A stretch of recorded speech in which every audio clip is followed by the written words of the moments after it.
Assalamualaikum warahmatullahi wabarakatuh.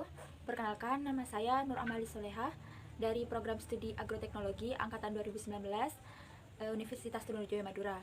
Dalam video saya kali ini, saya akan membahas mengenai morfologi umum hama tanaman.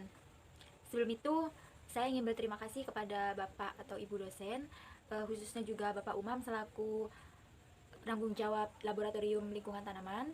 Tak lupa juga saya berterima kasih kepada kakak-kakak asisten, yaitu Kak Wahid dan Kak Dimas yang sudah membimbing kami dalam praktikum kali ini. Baik, saya lanjut. Untuk morfologi umum hama tanaman, yang saya ketahui di sini, untuk hama tanaman itu sendiri, itu merupakan semua jenis binatang yang karena aktivitas hidupnya itu dapat menyebabkan gangguan serta kerusakan kepada tanaman dan hasilnya sehingga menyebabkan kerugian. Baiklah, sekarang saya akan menjelaskan mengenai morfologi kupu-kupu. Sebelum itu, saya akan menyiapkan alat dan bahannya. Alatnya di sini ada bolpen, yang kedua ada cutter, dan yang ketiga ada alas. Dan bahannya di sini saya sudah menyiapkan kupu-kupu.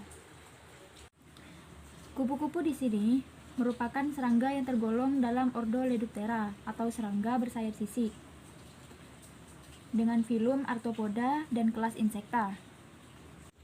Mengenai morfologi kupu-kupu ini, struktur morfologi kupu-kupu terdiri dari beberapa bagian. Bagian yang pertama itu ada kepala, bagian yang kedua itu bagian tengah atau dada atau toraks, dan bagian yang ketiga itu ada perut atau abdomen. Saya akan menjelaskan lebih lanjut mengenai organ kepala kupu-kupu. Dalam kepala kupu-kupu di sini ada mata kupu-kupu. Mata kupu-kupu mempunyai dua bola mata yang cukup besar dan tampak jelas. Bagian ini juga disebut mata majemuk yang berfungsinya untuk mendeteksi gerakan sekitar. Meski memiliki sepasang mata, namun kemampuan melihatnya itu agak kabur. Selain itu, kupu-kupu ini juga mempunyai mata lain yang disebut oceli atau mata tunggal.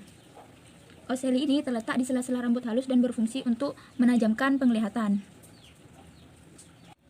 Pada bagian mulut kupu-kupu terdapat rahang bawah yang berbentuk menyerupai tabung. Bagian ini berfungsi untuk menggigit dan juga sebagai alat untuk menghisap nektar bunga. Rahang ini akan keluar jika diperlukan dan akan menggulung masuk setelah tidak dipakai. Bentuk antena kupu-kupu biasanya berbeda antara setiap spesies, namun paling umum berbentuk bulu ayam dan sisir. Antena ini terletak di bagian kepala atas dan fungsinya untuk meraba, karena mengandung sel yang peka terhadap lingkungan, khususnya juga makanan. Yang kedua, bagian dada atau toraks. Dada kupu-kupu merupakan bagian yang terletak di antara kepala dan perut. Ciri utama dari dada kupu-kupu adalah bentuknya yang beruas dan ditempeli oleh sayap yang fungsi dari sayap ini untuk terbang. Dada kupu-kupu terdiri atas beberapa bagian, antara lain metatoraks, di mana metatoraks ini adalah tempat sayap belakang dan kaki belakang menempel. Yang kedua, mesotoraks. Bagian ini tempat kaki tangan sayap depan untuk menempel. Dan prototoraks adalah tempat kaki depan kupu-kupu menempel.